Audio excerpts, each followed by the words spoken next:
Our brother's birthday was coming up, and so was the release of Dominaria United, which is a set from Magic the Gathering. So we decided we should throw him a Dominaria-themed Tavern party.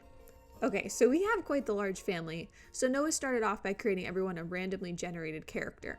He used the Book of Random Encounters from Dungeons & Dragons and rolled dice for each of the characteristics. Next, we decided we needed a tavern sign, so I took some old fence slats and screwed them together to form a rough rectangle. I snapped a picture of the sign with my iPad, and then took the Magic the Gathering font and laid it on top of the picture as a visual guide. As for the name of the tavern, we landed on The Shrouded Shrew. Noah suggested I freehand the letters instead of using the silhouette machine to make a stencil, and I'm really glad I went with his idea because I think it turned out really good. Next was lighting. As you know, taverns are usually pretty dark, and we needed a themed light source. So we took a little trip to Dollar Tree and grabbed a ton of these cheap little white candles that I found, and then we glued them into little bundles that would sit on the table. It was pretty aesthetic, and they actually worked surprisingly well and gave off quite a bit of combined light. After that, we needed some decorations. Some 3D elements to kind of make the walls pop. I made some tavern signs and stained them with coffee to make them look older and worn. Saturday morning finally arrived, as had our Dominaria boosters, just in time. We drank some coffee, threw on our costumes, and headed to the new tavern to finish up the final touches. We added a burst of fog, put some campfire scent in our diffuser to make the room smell incredible, and then lit the candles. And now, may I introduce the Shrouded Shrew, the liveliest tavern in all of Dominaria. Tonight, the town is alive with news of the annual Magic Tournament, a game of strategy, spells, and beasts. Everyone is crowded into the tavern for their chance to win the grand prize. Balin Mogamer is the head cook. He strikes a hard bargain, but his food is delicious. Some says he runs an illegal fight club nearby. Airly Gallo is his adopted daughter, and she helps out around the tavern by taking orders and entertaining the guests with music.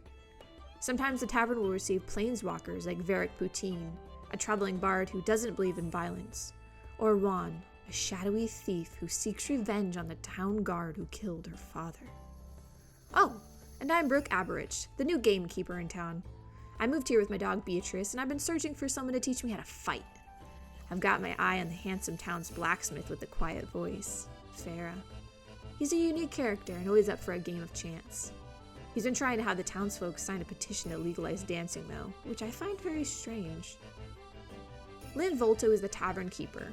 Rumor has it that she was an escaped convict in her youth. Her belt full of knives only adds to the gossip. But she is a kind soul and has the cutest children. There's Wheezy, the tavern cutie pie, who loves blowing out any candles he can find. Japrani, a tinkerer, and Rayan, who even though a child is starting her own sweet shop. Chardane is a regular here at the tavern. With her shaggy blue hair and odd necromancer tendencies, she keeps everyone on their toes.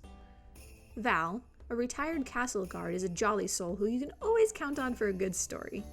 He always brags that he owns a map with the location of a dragon's horn. Yeah. Desta Vaneweather joined us later that evening. He has a strong desire to clean filthy ponds, yet carries around horrible-smelling potions. Ren Abelseeker also popped in that evening. She's a renowned entertainer and prides herself in owning an enchanted book on blacksmithing. All in all, a very odd assortment of guests. And then the star of the night, the birthday boy, Piper Hutritz, a beginner sorceress who was just trying to sell some fruit for a little extra cash. He ended up crushing everyone in the Magic Tournament and winning the grand prize, which was a very fitting birthday gift. All in all, it was a lovely evening full of friendly banter, quite a few stolen items, and one heck of a tournament.